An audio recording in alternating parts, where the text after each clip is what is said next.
बेटी तुम्हारी छीन लेगा तो ये छीन लेगा, तो कहीं मंगलसूत्र छीन लेगा, कहीं घर छीन लेगा, कहीं जमीन छीन लेगा। 5 मुख्यमंत्री जिसने धोखा दिया, पीठ में खंजर भोंका, तो जनता ने बदला ली। हमारे भाई को मारोगे, अब बात विकास की नहीं करोगे। वो तो संजोग समझिए नरेंद्र मोदी महाराष्ट्र छोड़ दिए कि गनीमत हुआ कि थोड़ा इज्जत बच गई। वो महाराष्ट्र में रहते तो वो भी गायब था।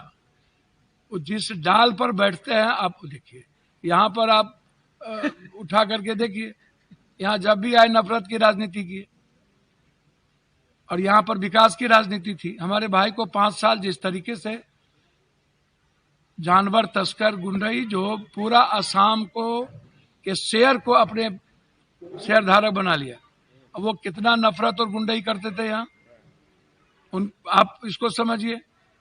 और किस तरीके संथाल परगना में नफरत पैदा करने की कोशिश की गई, हिंदू मुसलमान करवाने का प्रयास किया गया।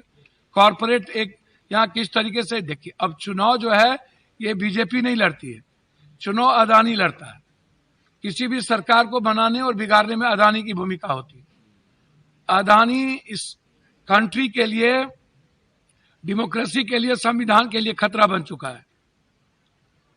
छत्तीसगढ़ और उड़ीसा में जिस तरीके से आम लोग और आदिवासियों की जमीन और वहां की संपदा पर शुरुआत हो गई अदानी का आतंक, यहाँ की जनता ने कहा कि हेमंत से अच्छा कोई नहीं। और जिस तरीके से ज्वाइंट कोशिश हुई, राहुल गांधी जी ने जो मुद्दे लाए, और जिस तरीके से मैया योजना कल्पना जी, हेमंत जी ने, और 200 यूनिट बिजली और 200 टोटल चीज माफी, और राहुल गांधी जी ने जिस तरीके से 2 लाख किसान का ऋण माफी, 450 में गैस सिलेंडर, या आम लोग और मिडिल क्लास के लोगों को सभी तरह के इलाज फ्री, किसानों के मुद्दों को लेकर के, तो एक कलेक्टिव आइडियोलॉजी और कलेक्टिव विकास और एक संघर्ष के प्रतीक थे हमारे सामने, जिसको मरवाने की कोशिश, झुकाने की कोशिश की गई हेमंत सोरेन। और एक नायक के रूप में, सिद्धू कानू के संघर्ष के रूप में उनकी उदय हुई। और एक तरफ हमारी बेटी झांसी की रानी की तरह बीजेपी ने एक लीडरशिप को बिल्डअप किया और पूरी जनता उस पर ट्रस्ट किए। तो हम लोगों ने काम किया, हम लोग लोगों तक गए। ये लोग हिंदू मुसलमान रोहयांग किए, तो रोहयांग तो 17 लाख है पूरी दुनिया में, तो 17 लाख में 11 सालों से कितने आए? और आपके प्रधानमंत्री रहते हुए आज भी हिंदू या सनातन खतरे में, बेटी खतरे में, तो बच क्या जाता है? जरा आप हमको बता दीजिए। तब तो आपको चुल्लू भर पानी में डूब के मर जाना चाहिए। देवघर में आप लगातार कैंप कर रहे थे सर, यहाँ मोदी जी की भी सभा हुई और आप भी लगातार कैंप सर, नब्ज पहले ही टटोल लिया था। मैंने पहले ही कह दिया था, देवघर नहीं, दुमका से लेकर के पहले जमशेदपुर 5 दिन थे, फिर रांची थे, फिर भावनाथपुर, इस सब इलाके में हम लोग कैंप किए, फिर हम लोग मधुपुर देवघर के इलाके में।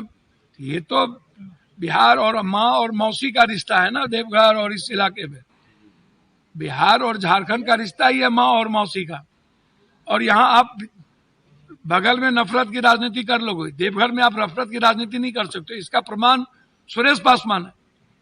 यहाँ पर हेमंत जी, यहाँ के लोगों ने, सुरेश पासवान यदि 40,000 से लीड कर रहे हैं, तो आप समझ लीजिए कि बीजेपी और ऊंची जात के लोगों ने, आप यदि गोड्डा जीत रहे हैं तो ऊंची जात के लोगों ने आपकी मदद की। आप इसको समझ लीजिए। यदि श्वेता सिंह जीत रही है, यदि अजय सावंत जीत रहा है, यदि सारठ हम जीत रहे हैं, तो आप जान लीजिए कि ये बिहार की राजनीति बिल्कुल डिफरेंट है। यहाँ कोई जात पात की राजनीति बहुत कम है, नफरत की राजनीति पैदा करने की कोशिश की गई, जिसको यहाँ के जनता ने सीधा विकास के साथ खड़े हुए और आदिवासी की संस्कृति, तहजीब, लोकतंत्र और संविधान की रक्षा के लिए, आदिवासी की राजनीति और जल जंगल जमीन को बचाने के लिए हेमंत सोरेन जी पर